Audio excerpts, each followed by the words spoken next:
حضرت اسلم رضی اللہ تعالیٰ عنہ فرماتے ہیں کہ ایک دفعہ میں اور حضرت عمر رضی اللہ تعالیٰ عنہ حرہ کے مقام پر جا رہے تھے کہ راستے میں ہم نے دیکھا کہ ایک جگہ آگ لگی ہوئی ہے۔ حضرت عمر رضی اللہ عنہ کہتے ہیں کہ کیا پتہ کوئی راہگیر ہو یا مسافر ہو جو کہ اپنا راستہ بھٹک گیا ہو، تو اس نے بیچ جنگل میں ڈیرا ڈال دیا ہوگا، آؤ اس کی مدد کر لیں تاکہ اس کی رات آسانی سے گزر جائے۔ اب وہ دونوں ان کی مدد کے لیے چلے گئے۔ جب وہاں پر پہنچے اس مقام پر تو انہوں نے دیکھا کہ ایک خیمہ ٹائپ کا کچھ ایک ڈیرا ڈلا ہوا تھا جہاں صرف ایک سر چھپانے کی جگہ بنی ہوئی تھی، اور وہاں سے بہت سے بچوں کی رونے اور چلانے کی آوازیں آ رہی تھی۔ حضرت عمر نے دیکھا کہ وہاں پر ایک دیگچہ ابل رہا ہے اور اس کے نیچے آگ لگی ہوئی ہے۔ حضرت عمر رضی اللہ تعالیٰ عنہ نے خیمے کے پاس پہنچے اور اجازت لی اندر آنے کی۔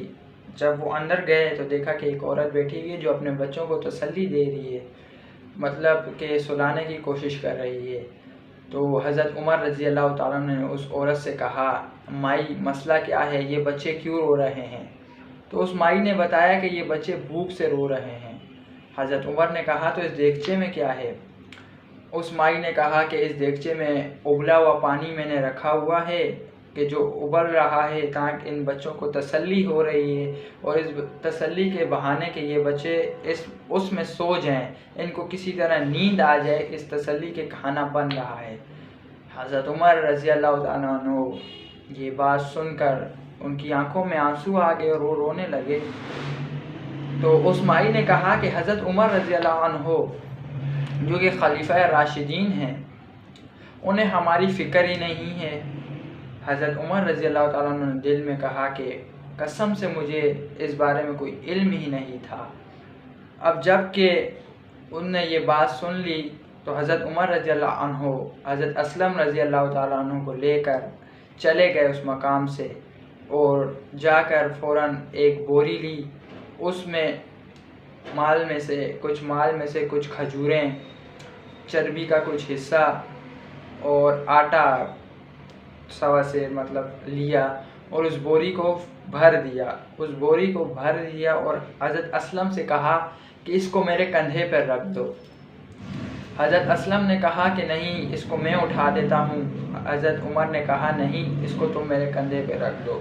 2-3 بار جب یہ ان نے جملہ آزمایا تو حضرت عمر رضی اللہ تعالیٰ عنہ نے کہا اس کو میرے کمر پہ رکھ دو، قیامت کے دن میں ہی اس کا جواب دے ہوں گا، تم نہیں ہوگے، تو لہٰذا تم اس کو میری کمر پہ رکھ دو۔ حضرت اسلم رضی اللہ عنہ نے یہ بات سن کر اس بوری کو حضرت عمر کے کندھے پر رکھ دیا۔ حضرت عمر رضی اللہ تعالیٰ عنہ حضرت اسلم رضی اللہ عنہ کو ساتھ لے کر اس خیمے کی طرف چلے گئے، اور جاتے ہی ساتھ ہی اس دیگچے میں کھجوریں اور چربی کا کچھ حصہ اور آٹا وغیرہ ڈال کر اس کو چلا دیا۔